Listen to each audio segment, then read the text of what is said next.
poverty for my mom was mindset. You have your hand, you have your community, you have your family. Why are you poor? Okay? So poverty for mom was a concept, right? And I think that's something that I really took, that has been really driving me. And her leadership skills. Yeah, she's also a very tough woman. You know?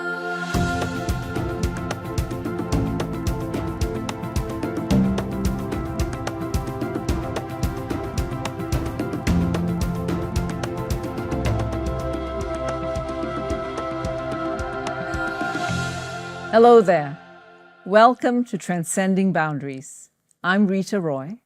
Today, we're honored to host a visionary social entrepreneur and an advocate and champion for the transformation of urban informal settlements. He has spearheaded initiatives that have brought education, healthcare, clean water, and economic empowerment to millions of people in informal communities across Kenya. He has also co-authored several books, including Find Me Unafraid, Love, Loss, and Hope in an African Slum, providing a deeper look into his life and work. I am thrilled to welcome the founder and CEO of SHOFCO, a true champion of community-driven change, Kennedy Odede. Kennedy, welcome, and thank you so much for making the time to be here. We're just going to start by learning more about you and your childhood.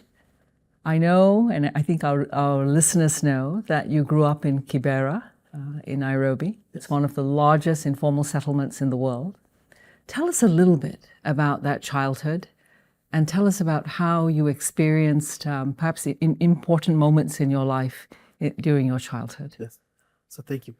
So I see myself as my family moved from western part of Kenya looking for opportunity when they were young, and they end up in Kibera slums, informal settlement, and it was tough, right? And so for me, I see myself as Kibera is part of me, because that, for me, that's what really kind of grew me, right? I saw so much love in Kibera. I saw so much community. I saw so much oneness, togetherness. At the same time, I saw so much hardship, right? So going there, I learned a lot about creativity, right? Because as a kid, nobody could buy me toys. So we go take mud and make our own cars. So it was just amazing knowing your neighbors. But at the same time, poor sanitation. You get sick quickly, right? We used to live in a 10 by 10. Outside there is a running sewage, right? There is no toilets. People are struggling to get job. There is violence with the police, death is common, you lose your friends. You don't know. If you leave your house, you are not sure you're gonna make it back. And it also really make you, so it also make you feel like there's no future. So when enough was enough, that's when I ran away and I became a street boy. Right? And I was looking for escape, right? So being on the street was also tough, but it gave me more independent, right? Yeah, so I see myself as someone who has been really built, really, and feeling really Kibera is part of my DNA, right? So I used to be really sad and asking myself, why am I here? Why am I in this poverty, It was really, it was a tough thing. Growing up, that hardship. It sounds incredibly tough in so many ways, and yet you spoke about love. Yes. Love around you. And I know there always are, in moments in our lives, people who are there, who are present, who come at the right moment. Will you talk about a couple of them? Yes. Please do. Yes, so honestly, my time living in Kibera community, many people inspired me. I will not lie about that, because one thing that I really admire so much, I went to America, New York, but something powerful, Reeta, that I saw in Kibera, like, you are a child of so-and-so. So you are a child of everyone in the community. Like, for me, that's love. Because if you do something, they're like, it was not about your only child in your family. It's the Ubuntu spirit was in my community. So you felt a little bit there's a link. So that was really, really powerful. Just knowing that even though we have less, even though people look down on us, but there was something we had that you couldn't take away, which is love. Okay? And then this love goes deeper to someone who really inspired me mostly is my mother. My mom she's just an amazing woman. Never went to school. Had me when she was 15 years old. But never give up.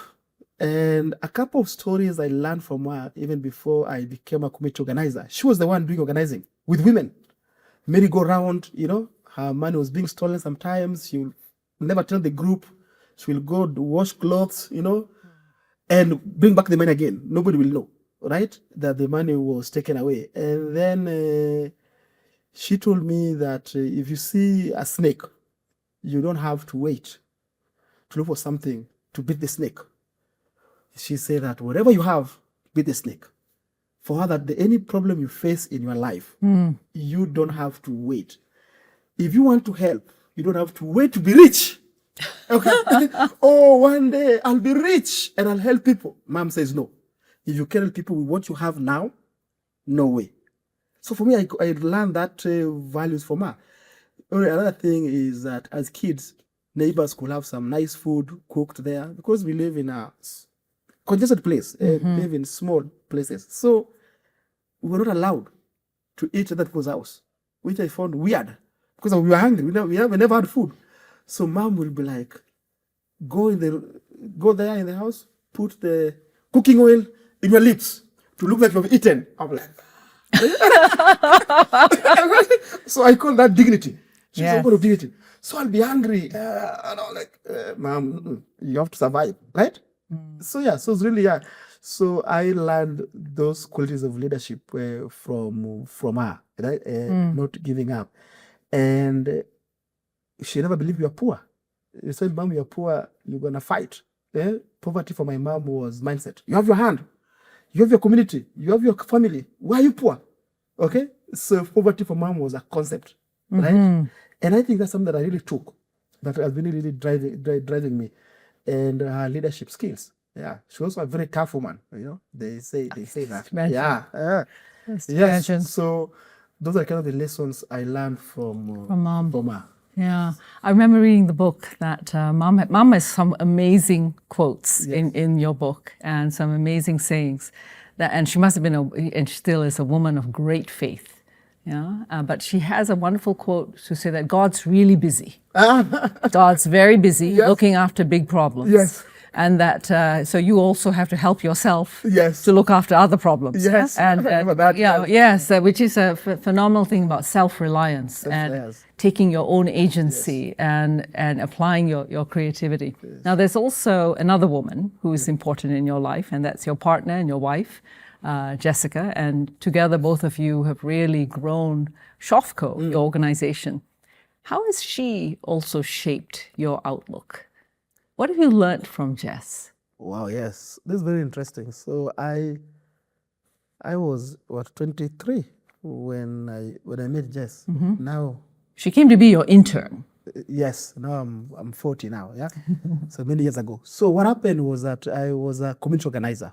I say what I took from my mother. So I organized community with SHOFCO, with a tiny youth group in the community.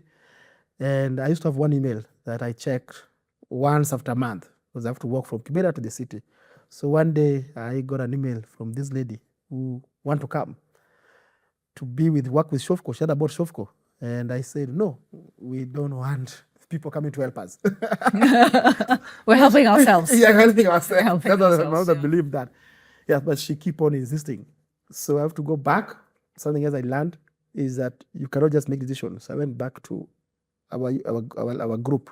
So there's this person keeping stopping me. She has done theater in America. We used to do a lot of performing art. So the leadership committee of SHOFCO, by then we were 20 something years old, 23. Some of them were 19. It was amazing structure we had. Okay, so she can come then to teach us and so we can write our stories. So that's how Jessica was able to come to Kenya to study abroad programs. And we will start working together. But I also feel like I learned that we're all human. We might come from different backgrounds, but if we really open our heart, we can learn a lot from each other. So without Jessica changed me as a person, I'm somebody who had issues with trust.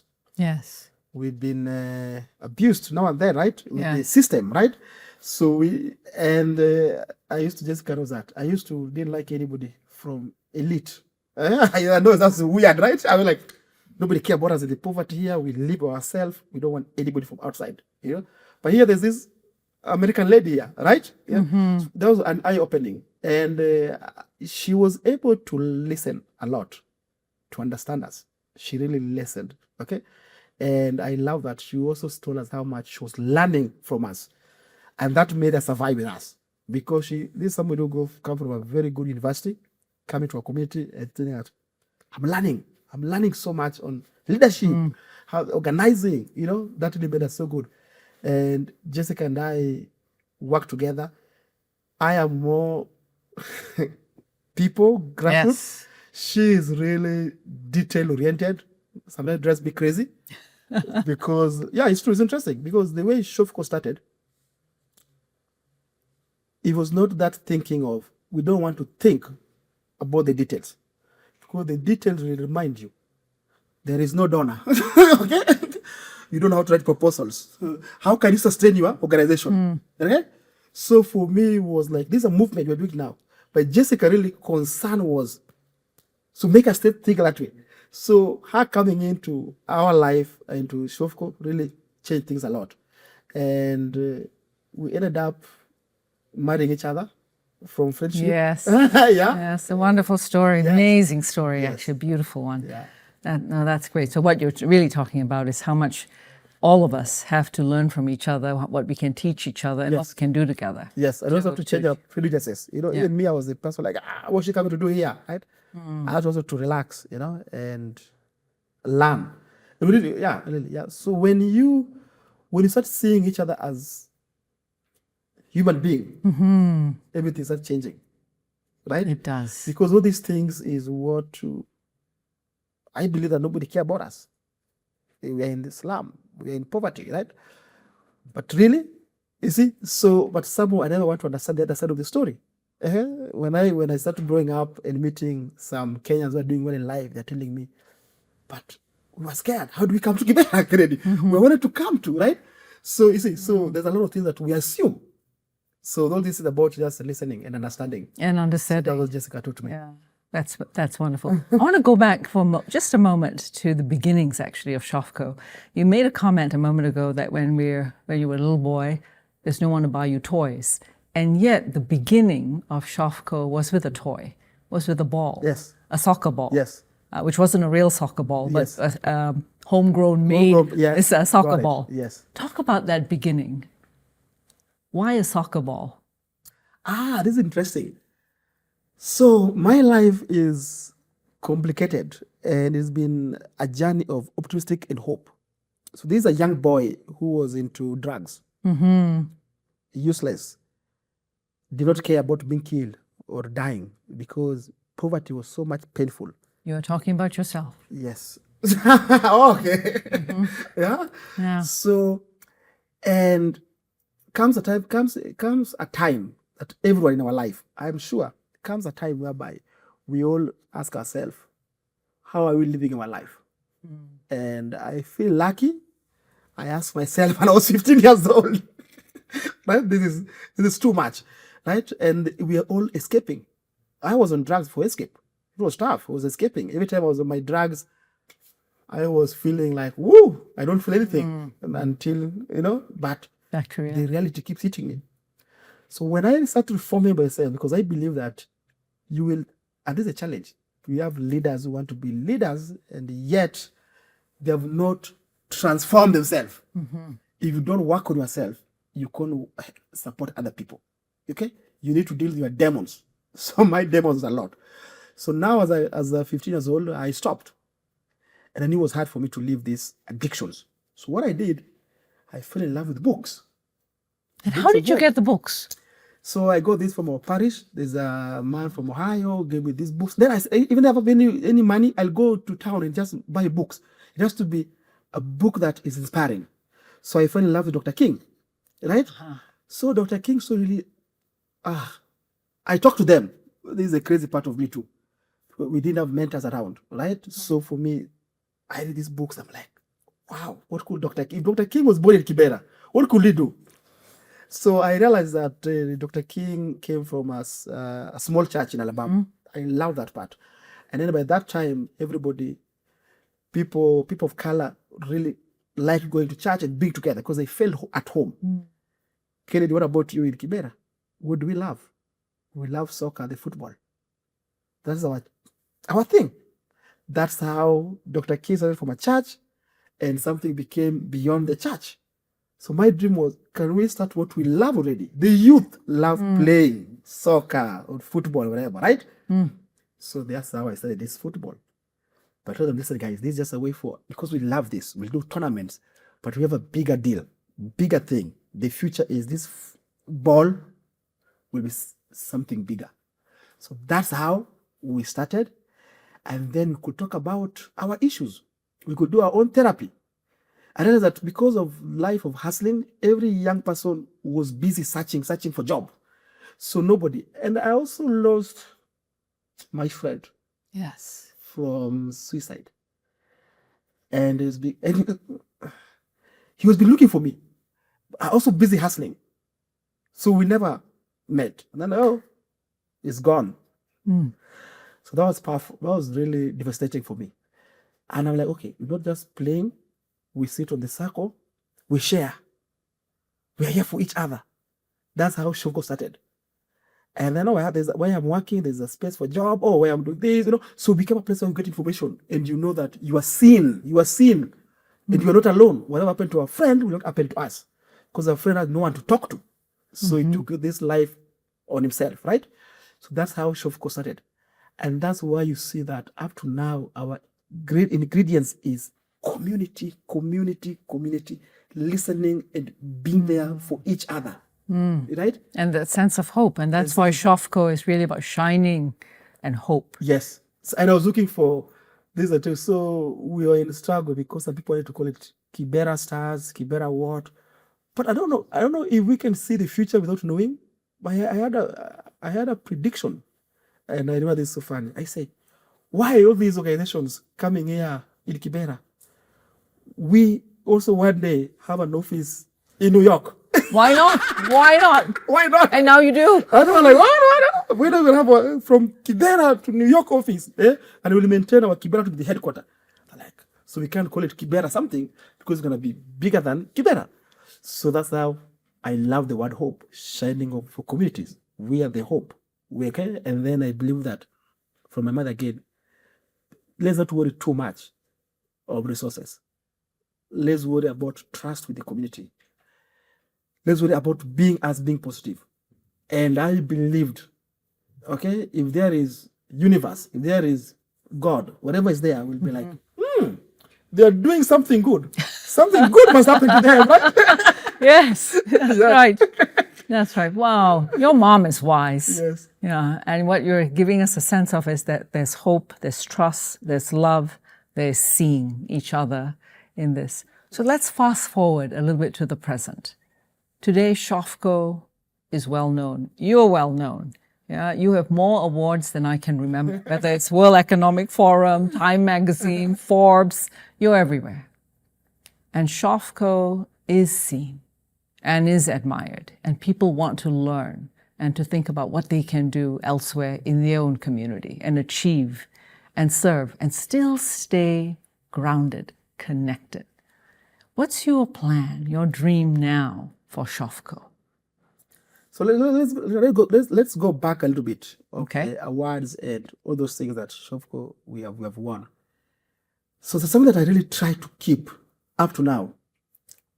And it's been helping me a lot to ground myself. And I think for me it's the most important thing. So growing up in Kibera, there's magic. I saw a woman who was going to the children's homes and giving food. This woman had nothing. I saw people helping. Someone one day I stole. I was stole a mango, and I was being. And you were a little kid at that time. Kid. I was not now. Okay. Not now. You didn't steal mango yesterday. Yeah. Yeah, I was a little kid. I don't know, 10 or what, and I was beaten, and somebody came to stop them and paid for my mango and did me a shopping. But I don't know that person. I asked, who are you? Say, Good Samaritan. He left. So these are the stories that people were doing things in the communities, and their name will never appear on the newspapers. They will never get these awards. But for me, what was powerful was their actions are written in the people they are working with or supporting in their heart. Wow. So wherever we are doing, people who receive it and say, that's the award. Yes. Yes. That's the award. Okay, that is the real one. Somebody saying like, wow, I finished my school. I couldn't go anywhere. But I went to a TVET training. I went to college because of so and so, or because of this institution. For me, it is written. They will, even you have your own story where you talk about somebody will, many years ago, is the award that's written in your heart. Yes. That you work with. Yes. So for me, that will keep me moving. And I keep telling people, like, focus on kindness, on doing good to whoever you can do good to. That's the award. That's the most important one. You can have this big one, and deep down, you are in sadness. Yes. Yeah. So, and I also try to encourage young people that, yes, we got awards, but SHOFCO be there for a while. Okay? A long journey start with a single step. And don't focus on what the world wants to say about you. Focus on the impact that you can have on the people. The rest will happen when you are sleeping. Yeah, that rest will come. But focus on what's so important. Boy, the way you're talking about this, it sounds like there are thousands of acts of kindness. Yes. That happen every day, but anonymously. That happen anonymously. Yes. Yeah. That for me is the most important, Rita. People were helping the widows. People were helping the youth. People were helping the neighbors. Just be, hey, my neighbor, you left your door not closed. I closed it for you. There's this kindness that we forgot. And that's how the world become better. Yes. And I also learned something interesting, Rita, that when you do good, there's a chemical that comes back. And I'm like, wow, I think that's why. It makes you feel good. Yeah, you feel good, right? It makes you feel good. Let's keep doing good then. Yeah. Why not? Why not? That's the feel-good drug that we need to be on by doing good. Yes. But come back to SHOFCO. Yes. At the heart is a school for girls. And connected to that school is healthcare for women. It's computer literacy for young men in the community and young women in the community. Talk more about this whole organization is powered by young people. It's for young people, by young people. And you've come to an amazing place where you are spreading beyond Kibera and across many different settlements, providing hope, but also enabling young leaders in those communities to learn, but to take charge and to look at what their communities need and to solve problems. Talk more about where you're going with this movement. So this is very personal that to share with you quickly. Don't be quick. Okay. Take your time. My mother, no matter how much smart she was, she never got opportunity. We started a school for girls. I don't think I told people this, but I was seeing my mom and these children. What will happen to my little moms here who are being given opportunity? And this is going to be the leaders. So that really became really personal because I felt the way women were treated in my community was unfair. The way early child marriage, you know what I mean? If you have boys, you want to invest in a boy more than a girl in those times when I was there, right? And it was, it was really, I'm being honest with you, it was common. Just beat a woman.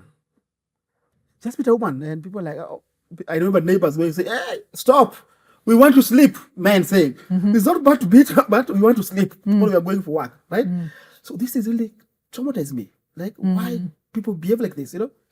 But if you beat a man, people are like, are you crazy? why are you beating your husband, right? They're totally different. Right. So part of my life, and that's why I thank the universe that I went through this life, because it made me see things in a different, with feelings, with connection, right? So a school where centered around women, and then I don't forget the boys. I also love the boys so much, right? We have libraries. We have clean water for boy and girl can drink. We have these socio-economic activities. But change, when you touched a woman's life in any community, you are touching the entire village. When you touch the entire village, you are touching the entire country. You see, so that's kind of my concept. But from the Western way of thinking, women, they do not work for my community. No way. We have to move as a community. A school for girls, but also supports men and the boys. So nobody can attack the school. Up to now, nobody ever put fire or destroy that school, because everyone feels part of it. Yes. Okay? And if you have people ask me, SHOFCO, what is SHOFCO?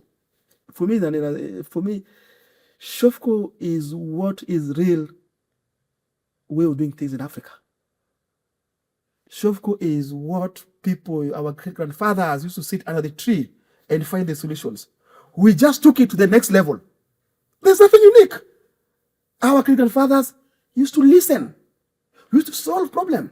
They used to care about dignity. Right? It's about trust.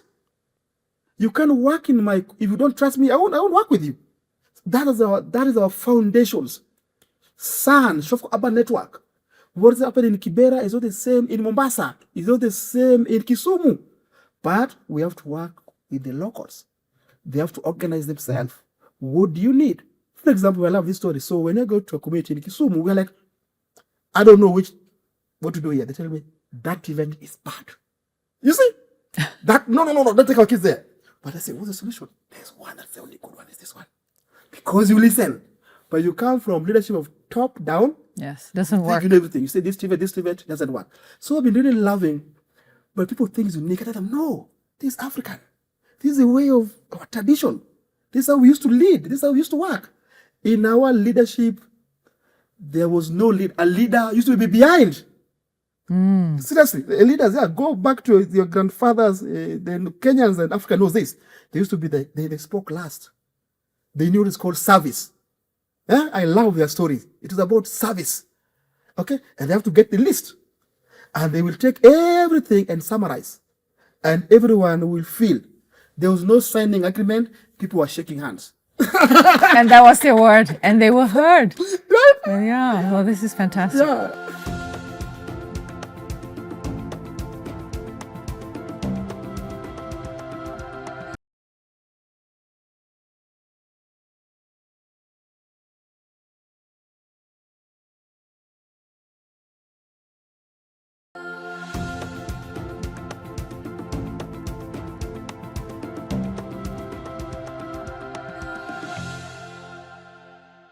So when you advise other young leaders Yes. who come, whether they're in Kisumu or Mombasa or any other, or Matare, when they come and say, Kennedy, we want to do something similar.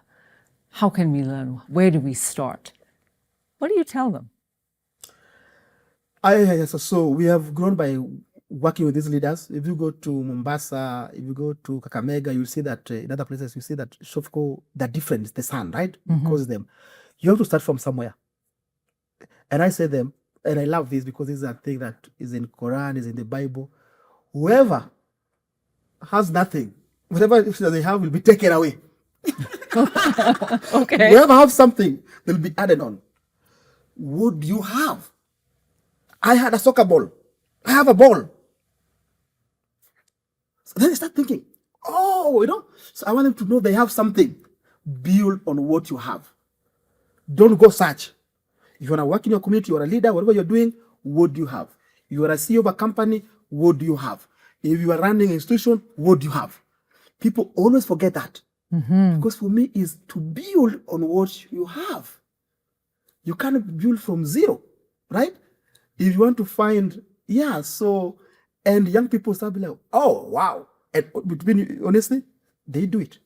They do it. Because we have been we're in the world whereby we see social media.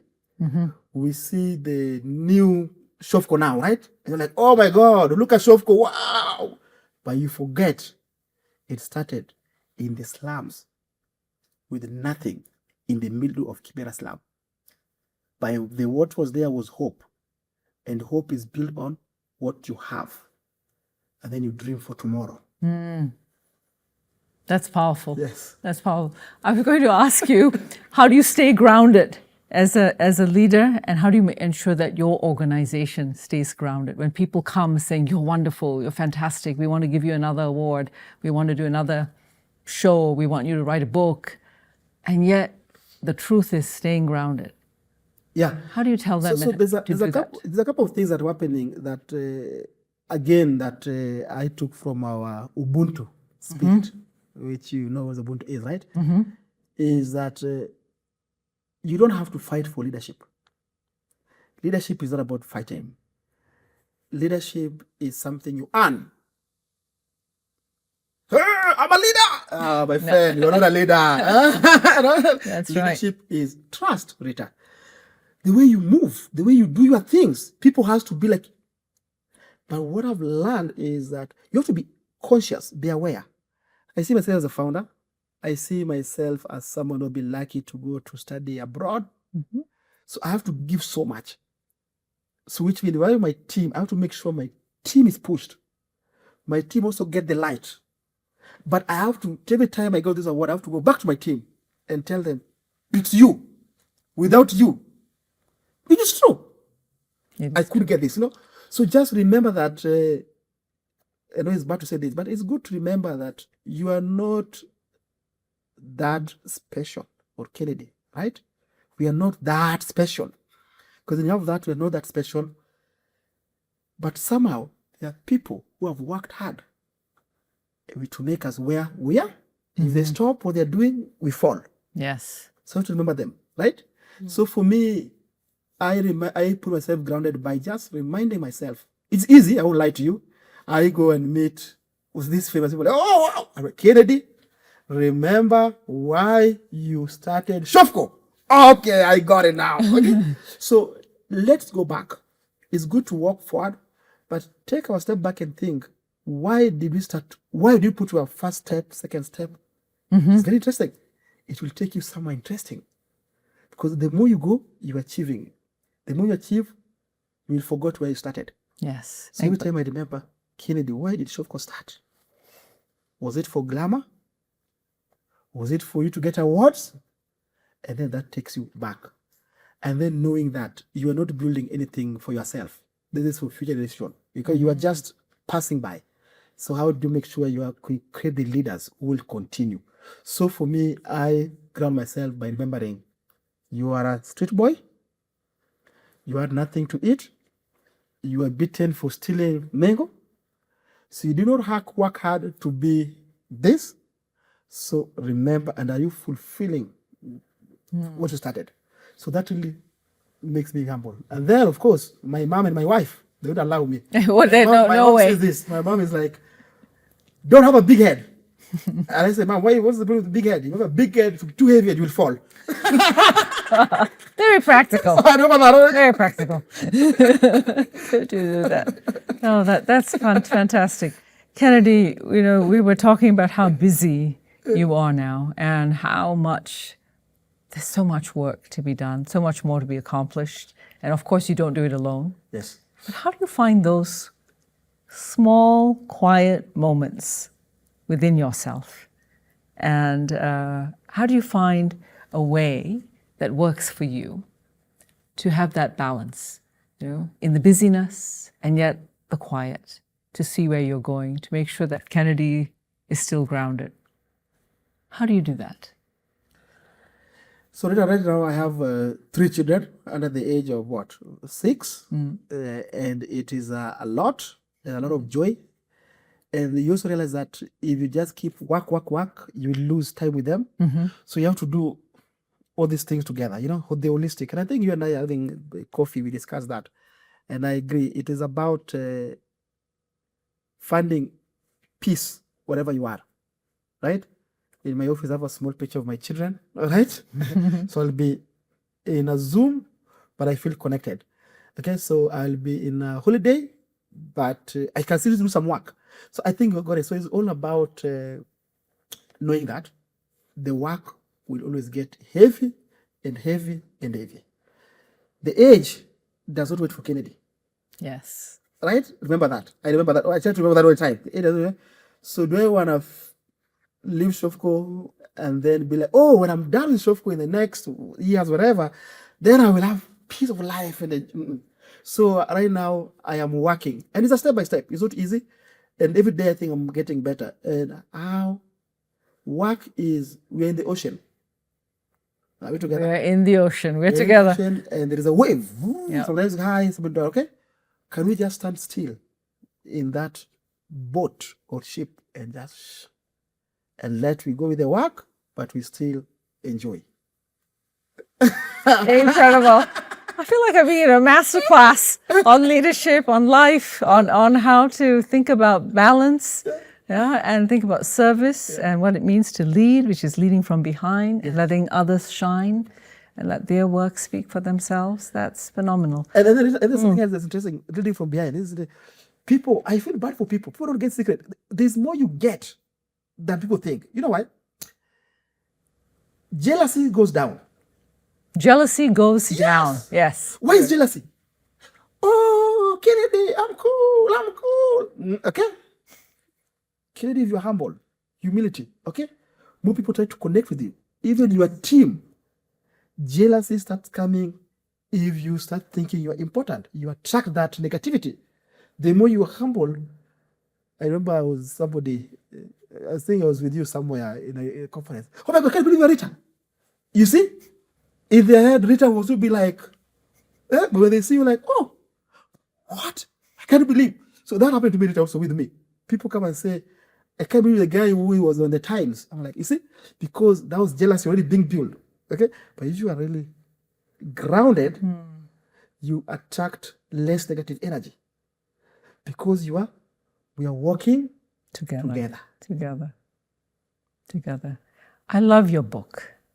And I love the storytelling. And of course, you have a chapter, then Jessica has a chapter, and you go, and along you go.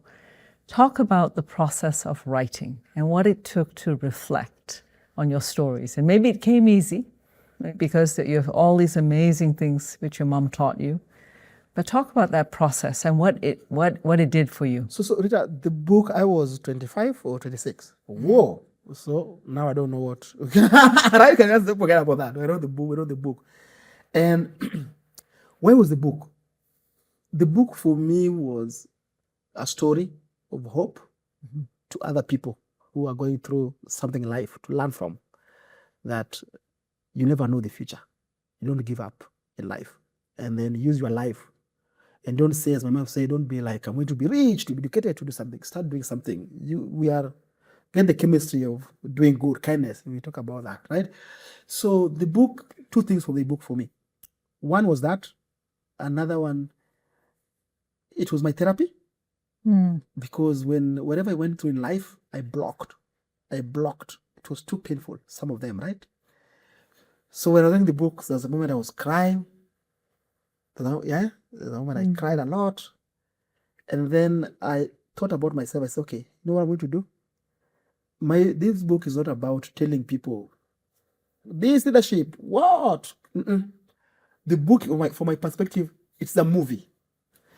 I'm taking you to my life. So don't judge me. You walk with me. So I said, Reeta, come. Kennedy in Kibera. Kennedy going to fetch water. Kennedy. So you can see even what I used to think of is there. So the book was more like, walk with me. I show you my journey. Not that my journey is the best. No. Think about that again. My journey is not the best, but this is my journey.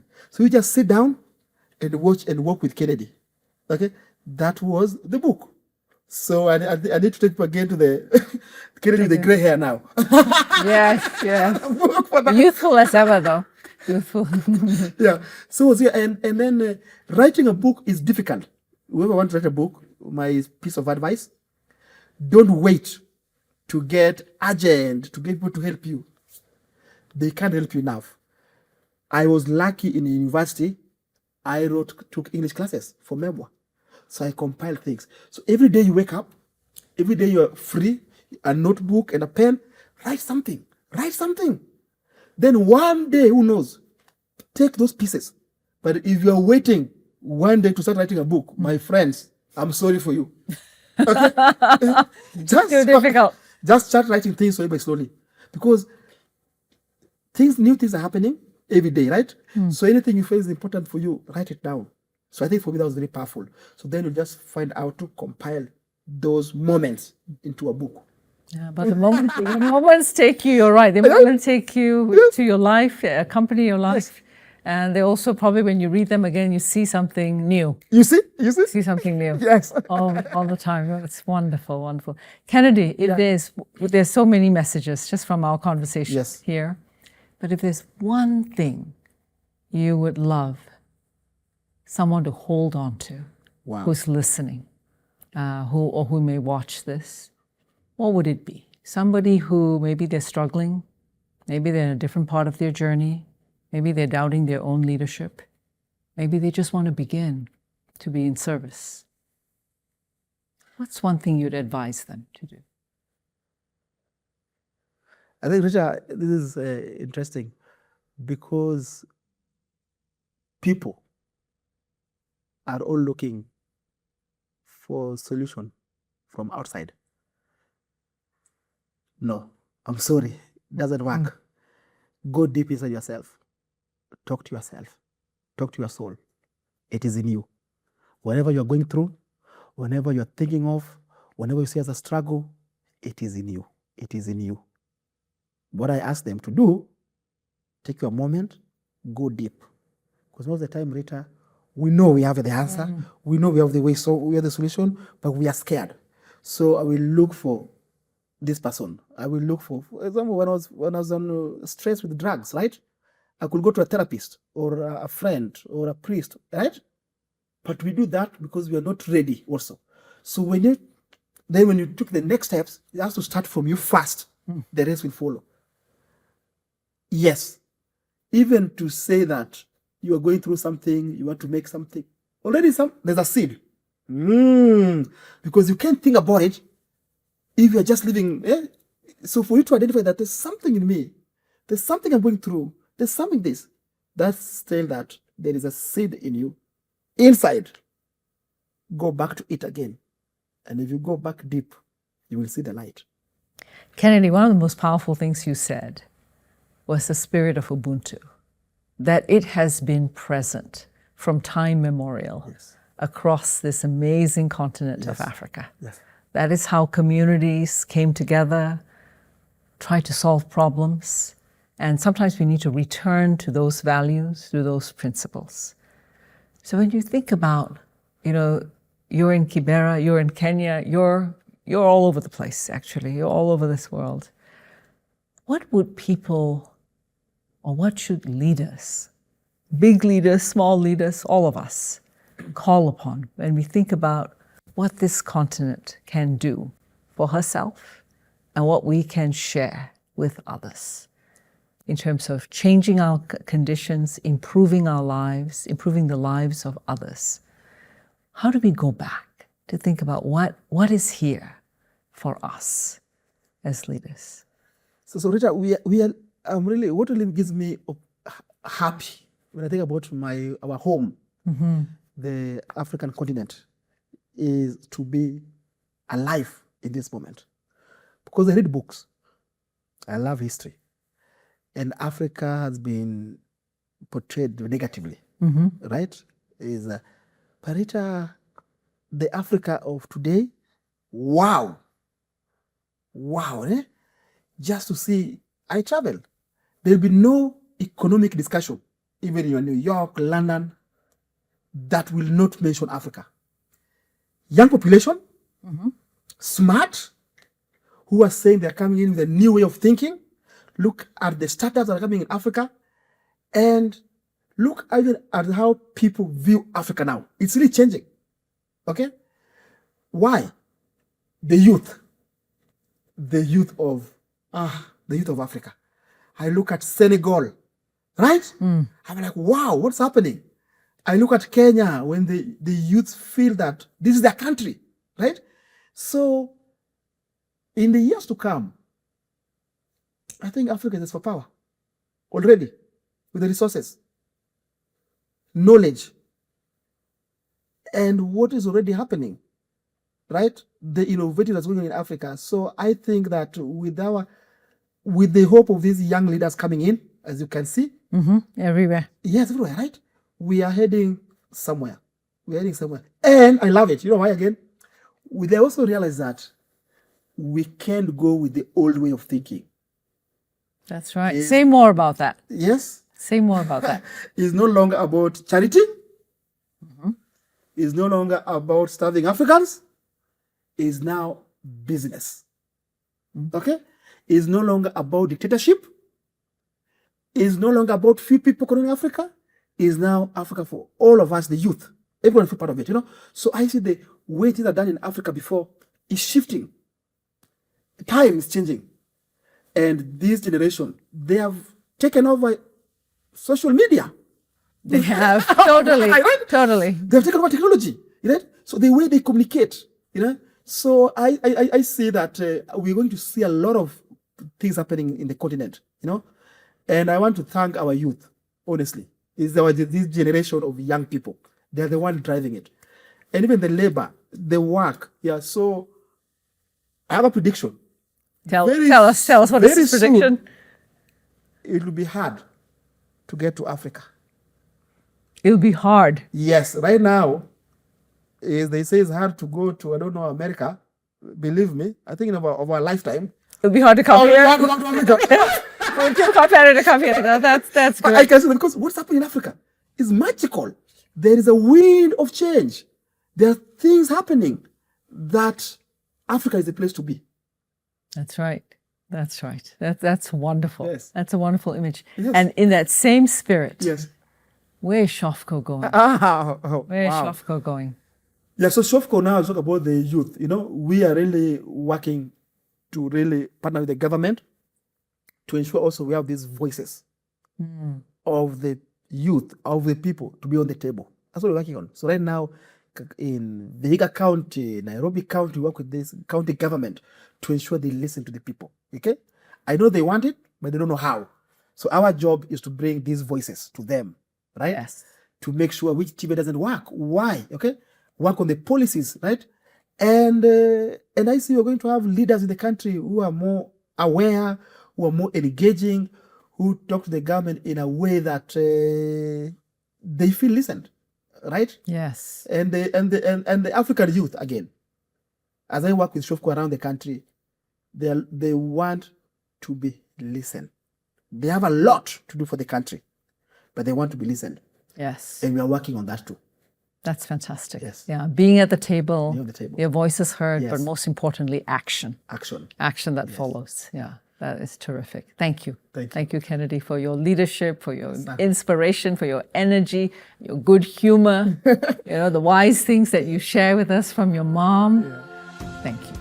From street child to multiple Time 100 award winner, from community leader to global advocate for change, from personal struggles to family success, from Kibera to the world stage, Kennedy Odede's life reads like a remarkable narrative of rising from the most challenging beginnings to becoming a beacon of hope and change for millions. His journey is not just a personal triumph, but a powerful testament to the impact of community, local solutions, and resilience in the face of adversity. Indeed, Kennedy Odede is truly transcending boundaries.